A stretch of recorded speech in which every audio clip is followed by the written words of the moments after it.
Aujourd'hui, je partage avec toi 4 choses à savoir sur l'âme. Alors, installe-toi, prends un thé, un café et passons ce moment ensemble.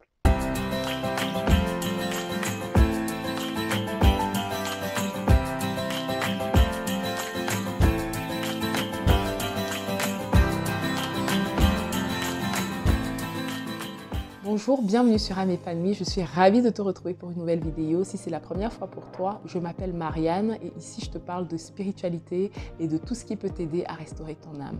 Parce qu'une âme non restaurée est une bombe à retardement. Alors si ce sont des sujets qui t'intéressent, abonne-toi et active la cloche des notifications pour ne rien manquer. Sans plus tarder, nous allons rentrer dans le vif du sujet. Vous savez, pendant longtemps, j'ai mis du temps à comprendre ce que c'est l'âme exactement. C'était une notion assez vaseuse. Je savais que ça avait un lien avec l'être humain, mais je ne comprenais pas vraiment ce que c'était.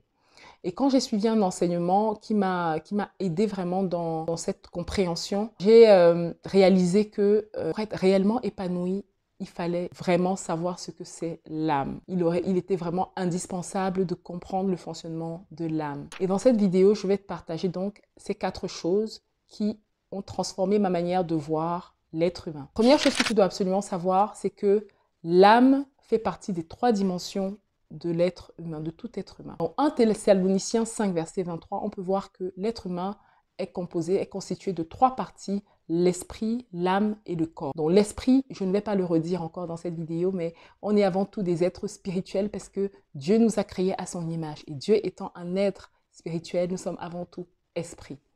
Le corps, c'est vraiment cette enveloppe-là, ce qu'on peut voir avec l'œil physique et ce qui nous permet d'appréhender toutes les choses physiques sur la terre. Vous voyez, je ne peux pas tenir cette tasse si je n'ai pas de corps. Et ensuite, l'âme. L'âme est donc le centre de nos émotions. L'âme est la boîte noire de tout être humain. Dans l'âme, on retrouve la vie de l'être humain, on retrouve son histoire et tout son vécu. Donc la deuxième chose qu'il faut absolument savoir sur l'âme, c'est que l'âme a toujours besoin d'être au repos. Pour être pleinement épanoui en tant qu'être humain, l'âme a besoin d'être en paix, paisible, dans un état de paix. Un état de paix, ça veut dire pas tourmenté.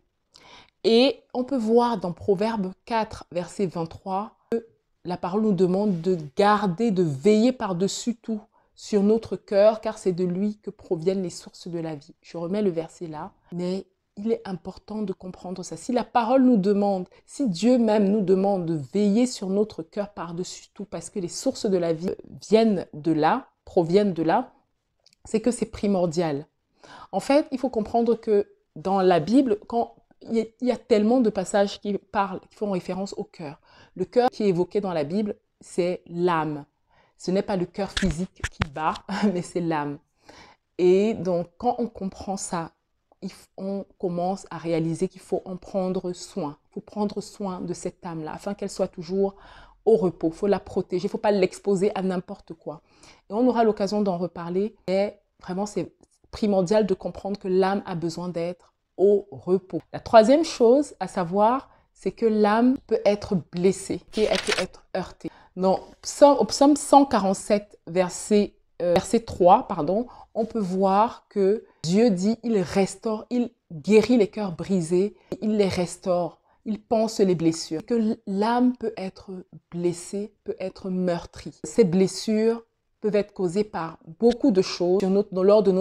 Pendant notre histoire, notre cheminement, on est exposé à beaucoup de choses et il y a vraiment beaucoup de situations qui peuvent se produire dans notre vie, qui peuvent affecter la paix de cette âme-là et venir vraiment créer des blessures profondes et des tourments. Et vous savez, il y a une chose que je redirai souvent sur cette chaîne, c'est que tout commence dans le monde spirituel avant de se manifester dans le monde physique. Ça veut dire que quand il y a beaucoup de choses qui se passent, des choses qu'on voit à l'œil physique, il y a des choses qui se manifestent à l'œil physique, c'est qu'il y a eu quelque chose qui s'est passé avant. Qu'est-ce que je veux dire par là? Quand vous allez voir une personne se comporter d'une certaine manière. Par exemple, vous allez voir quelqu'un qui est par exemple très colérique. Pour rien, la personne monte au créneau. Il faut savoir et comprendre qu'au niveau de son âme, il s'est peut-être passé quelque chose. Au niveau de son âme, il y a peut-être quelque chose qui a créé ça. Il y a peut-être...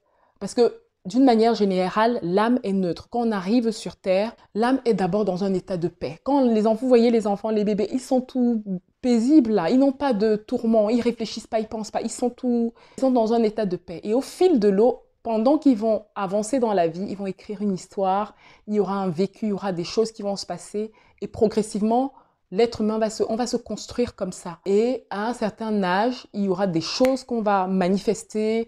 J'ai parlé de la colère, mais ça peut être quelqu'un qui se sent toujours mal aimé, quelqu'un qui a toujours l'impression qu'il est rejeté par les autres.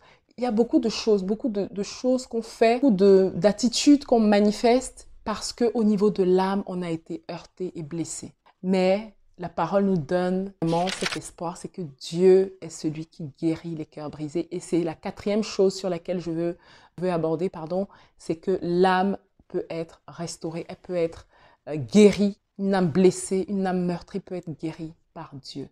Parce que Dieu est celui, encore une fois, qui restaure les cœurs brisés. C'est pourquoi, comme je le dis souvent, il est important d'avoir une relation avec Dieu. Dieu va venir, quand on a une relation avec lui, quand on fait la paix avec Dieu et qu'on décide de marcher avec lui, il va venir, il va être là pour panser nos blessures, il va venir nous faire du bien au niveau de l'âme afin qu'on soit en paix et en connexion parfaite avec. Et c'est de cette manière-là qu'on expérimente vraiment le plein épanouissement. Alors vraiment, ces 4 choses sont vraiment à comprendre.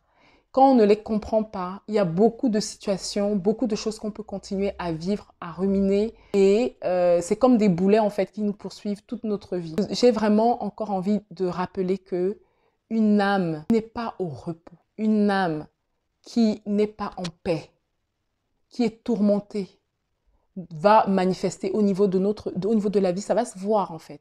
Quelqu'un de tourmenté, quelqu'un qui n'est pas bien, ne va faire que poser des actes qui sont bizarres, des actes qui ne vont pas forcément être en adéquation avec la parole de Dieu notamment, d'où l'importance de chercher à être restauré.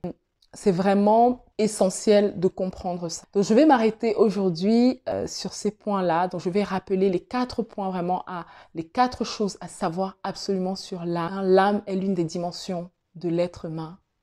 De 2, l'âme a besoin toujours d'être au repos, dans un état paisible, dans une paix parfaite. C'est ça la volonté de Dieu. De 3, l'âme peut être blessée et heurtée malheureusement à cause de ce qui peut arriver tout au long du cheminement de la vie. De 4, l'âme a besoin d'être restaurée. Et c'est Dieu qui guérit et panse les cœurs brisés. C'est pourquoi, comme je le dis souvent, il est important et capital d'avoir une relation avec Dieu. Et pendant qu'on marche et qu'on avance avec le Seigneur, on est éclairé sur nos dysfonctionnements, sur ce qui ne va pas. Nous aurons l'occasion d'en reparler sur cette chaîne parce que c'est vraiment l'objet et le cœur de cette chaîne. Mais aujourd'hui, je voulais vraiment déjà vous présenter ces 4 choses à absolument savoir. Alors, j'espère que c'est vraiment quelque chose qui va t'encourager.